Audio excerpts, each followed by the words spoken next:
Hello Internet, KMA here, and today I'm going to be giving you the ultimate guide on how to run the double walls. Now the first skill you're going to want to know, which it's not really essential for doing everything else, but you know, it's still a pretty good skill to have, and that is just basic double walling, which is just, you know, like this. Okay, let's get into it. So the first thing you want to learn how to do, oh my gosh, the lightning is so loud. The first thing you want to know how to do is to stick on the walls like this, which you can do by, once you get vibrations, slowly pulling your arm out and pushing like that. Next, you're just going to want to push up, up, up, up, up. Another useful skill is learning how to double wall across the double walls rather than up it, which can be useful later. I'll explain how. So, basically, same thing, but you're just going to want to angle your hand like this and push forward rather than up. Now that you know how to do that, let's move on to the next thing, which is pinch climbing.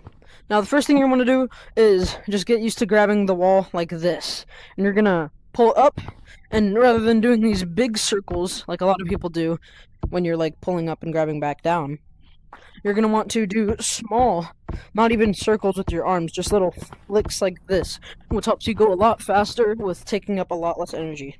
So, again, just practice doing little flicks and small circles instead of doing these big, humongous grabs. The next thing kind of involves learning how to pinch climb, and that's why it's one of the very necessary skills of double walls. That skill being elevator climbing. In order to elevator, you're gonna kind of want to do what this guy's doing and put one arm inside the wall and one arm outside the wall.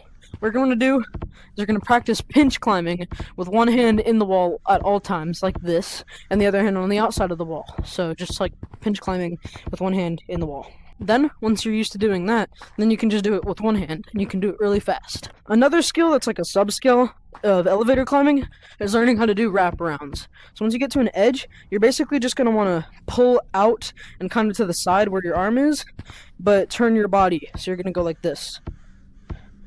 That's a pretty simple skill, so, you know, it shouldn't take too much practice. The next skill on the double walls relating to elevator climbing you want to learn is direction switching, like that, and like this.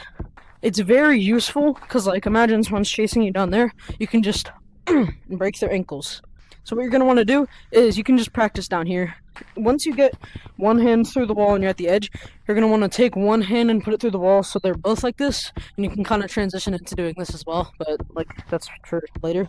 You're going to want to pull one hand in and pull one hand out, and then you can keep going. Another thing that's pretty easy to learn, but is kind of hard to control and do well, is this, where you're going with two hands through the wall. So basically what you're going to want to do is just do the same thing, but instead of taking one hand out, you're just going to keep going like this.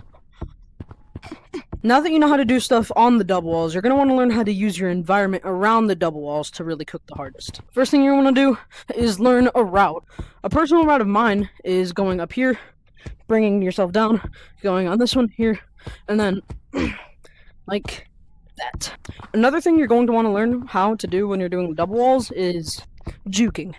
Now this one's pretty easy. You're just going to want to elevator up, and then let me come around the wall here just to show you. While your hand's outside, you're going to want to go from pushing up like this to making your hand kind of go like that so you can push back. Another good one is going like that, and then wrapping back into the double walls.